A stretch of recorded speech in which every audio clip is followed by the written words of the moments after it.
Today, there is a beacon on the Black Sea, a beacon of hope, a beacon of possibility, a beacon of relief in a world that needs it more than ever. I want to recognize and thank all those who helped make it happen.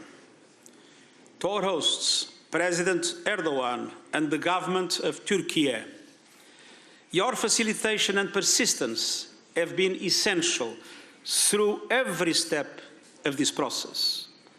Çok teşekkür ederim. Thank you very much. To the representations of the Russian Federation and Ukraine, you have overcome obstacles and put aside differences to pave the way for an initiative that will serve the common interests of all. Promoting the welfare of humanity has been the driving force of these talks. The question has not been what is good for one side or the other. The focus has been on what matters most for the people of our world. And let there be no doubt, this is an agreement for the world. It will bring relief for developing countries on the edge of bankruptcy and the most vulnerable people on the edge of famine. And it will help stabilize global food prices, which were already at record levels even before the war, a true nightmare for developing countries. Specifically, the initiative we just signed opens up paths for significant volumes of commercial food exports from three key Ukrainian ports in the Black Sea: Odessa, Chernivtsi, and Yuzhny.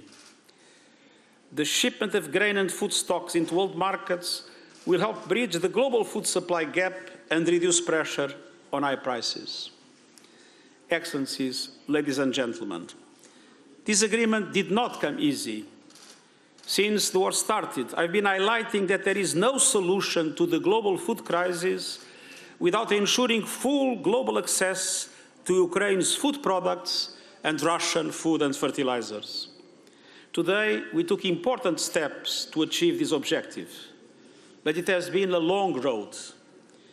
In April, after being received by President Erdogan, I met with President Putin and President Zelensky to propose a plan for solutions, and we have been working every day since.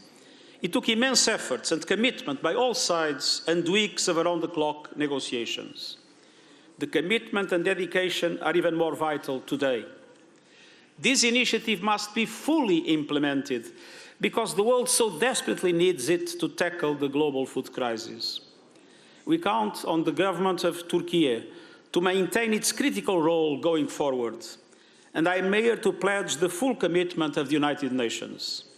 We will remain closely involved in working for the agreement's success.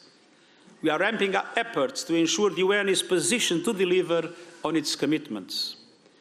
I am grateful for the work of the two UN task forces that developed a parallel, coherent and coordinated approach. One led by Martin Griffiths and the Secretary General for Humanitarian Affairs, and including the International Maritime Organization, focused on the shipment of Ukrainian grains through the Black Sea. Today, we are announcing the establishment of a joint coordination center to monitor implementation of the Black Sea Initiative. The other task force, led by Rebecca Greenspan, Secretary General of UNCTAD, centered on facilitating the unimpeded access to food and fertilizers originating in the Russian Federation to global markets. And it also resulted in an agreement. I urge all sides to spare no efforts to implement their commitments. We must also spare no effort for peace. This is an unprecedented agreement between two parties engaged in bloody conflict. But that conflict continues, and people are dying every day, and fighting is raging every day. The beacon of hope on the Black Sea is shining bright today, thanks to the collective efforts of so many.